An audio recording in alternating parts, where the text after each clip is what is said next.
Lesson 3, the skeletal system, Appendicular Bones. Today's vocabulary. Number 1, appendages. Noun, smaller body parts that are attached to the main body, things that are attached to or are a part of a more significant or important thing. Appendicular bones. Noun, bones that are attached to and hang from the main part of a skeleton. Femur. Noun, the long bone found in the thigh bone. Tibia. Noun, the inner and larger bone between the knee and ankle, shin bone. Fibula. Noun, the outer bone next to the tibia, between the knee and ankle. Joint. Noun, the area where two bones come together, where two or more things come together. Ligaments.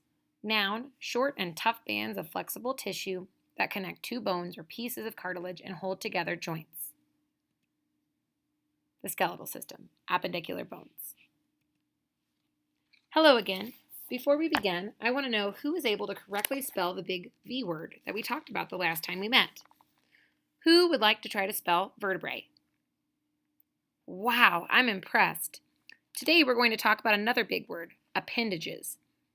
I was quite small the first time I ever heard that word. I used to cling to my mother's leg all the time, and I would often hear her say, "Ricardo is my little appendage." I never knew what it meant. Do you? Now, years later, it makes perfect sense to me. An appendage is something that is attached to or that hangs from something larger. Today, you're going to learn about the other bones in your skeletal system, the bones in the legs and arms that hang from your axial skeleton. These bones in your appendages are called appendicular bones because they hang on to the larger bones of the body. Let's try saying those words together.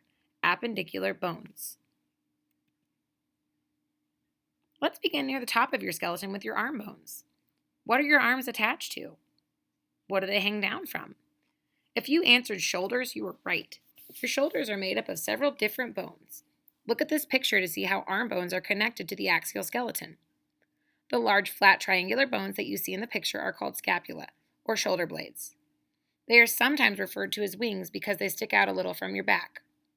Now, look at this picture. The long bones that connect your scapula to the top of your rib cage are called clavicles, or collarbones. Shirt collars cover your collarbones. Let's move down your body to the base of your axial skeleton. How are your legs attached to your spine? Legs need a hanger too. Their hanger is called the pelvis, a group of strong bones illustrated in this picture. Put your hands on your hips and see if you can feel the bones that stick out at your sides. These are your hip bones, or pelvic bones.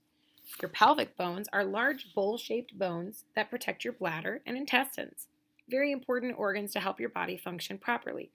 Your pelvis is connected to your spine by the sacrum, a triangular bone that sits between the two hip bones of your pelvis. Leg bones and arm bones are a lot alike, but leg bones are thicker and longer than arm bones. In fact, the longest, heaviest, and strongest bone in your entire body is in your leg. Does anyone know the name of this bone? It's your thigh bone, or femur. Your femur is connected to your pelvis and extends all the way down to your knee. If you look at the picture, you will see two bones in the lower part of the leg. The larger of the two, the one in the front of the leg, is called the tibia, or shin bone. The thinner bone behind it is called the fibula. Both the tibia and the fibula connect to the knee, to the ankle. That's a lot of information. I suspect that some of you are wondering how all these different bones are connected.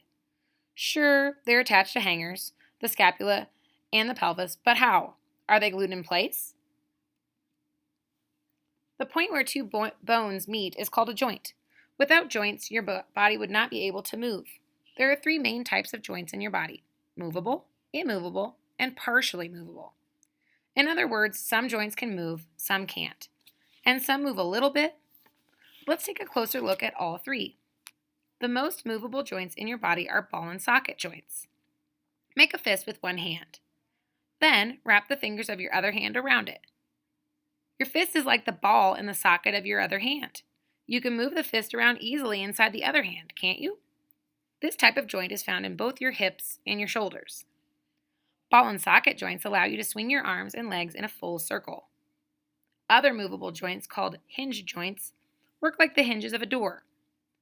Your jawbone has hinges. Can you think of any other hinge joints in your body?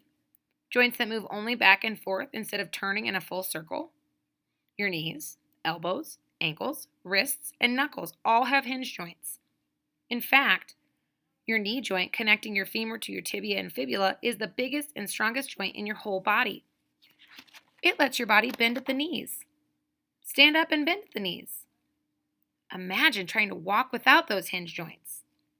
Some joints permit no movement at all. These are called immovable joints because they lock bones together, forming solid bone as hard as a turtle shell. Can you think of any axial bones that fit that description? Yes, your skull is made up of bones that are locked firmly in place, allowing no movement where the bones come together. The third type of joint in your body is the partially movable kind, the ones that move a little bit, but not nearly as much as ball and socket or hinge joints. Can anyone think of an example of a partially movable joint in your body? Remember when you took deep breaths and watched your chest move in and out? The joints where your ribs are joined to your breastbone are a good example of partially movable joints. Remember cartilage, the soft, gristly tissue found in your nose and backbone and between your vertebrae? Cartilage is found at the ends of the bones where they connect with joints as well. This smooth, elastic tissue serves as an important purpose. Try rubbing your palms together. Do you feel the heat? If bones and joints rubbed back and forth together like this with nothing in between, your bones would soon wear out. Instead, a smooth, slippery coating of cartilage covers bones where they meet joints, protecting them and helping them to last longer. That makes me think of a riddle to ask you. We are tough straps of strong, elastic tissue that bind bones together. Our name has 3 syllables and comes from a word meaning to tie. What are we? Cartilage protects your bones from rubbing together, but another connective tissue acts like straps wrapping around your joints to actually hold your bones together. These thick cords are called ligaments. Some are round like ropes, others are flat like ribbons, but they are all extremely stretchy. Has anyone ever told you that he or she is double jointed? Double jointed people can bend their fingers farther back than other people, but they don't really have extra joints. The ligaments holding their joints together just stretch farther than normal. Is anyone here double jointed? Ligaments and other protective tissues help prevent injuries to your bones. Nevertheless, bones still get injured and wear out. Humans are very active. Walking, running, jumping, and playing puts stress on your bones. So, what happens if you break a leg, sprain an ankle, or dislocate a joint? Often you must see a doctor, and sometimes your doctor will recommend an x-ray. Now that you have lots of information about the skeletal system, both the axial bones and the appendicular bones, let's take a look at this thing we call an x-ray. These x-rays are of various parts of a human skeleton. An x-ray is an invisible light that can travel through the soft tissues of your body, but not through hard bone. After an x-ray passes through you, a picture is recorded on photographic film. Soft tissues appear black on the film because the x-ray passes right through them. But wherever the x-ray is blocked by bone, white areas appear on the picture, allowing doctors to find breaks more easily.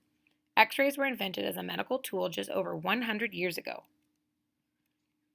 The next time we meet, we'll discuss another important body system, one that works closely with your skeletal system to move your bones. Turn now and talk to your neighbor. See if you agree on the name of the system I'm talking about. We'll find out next time if you're right.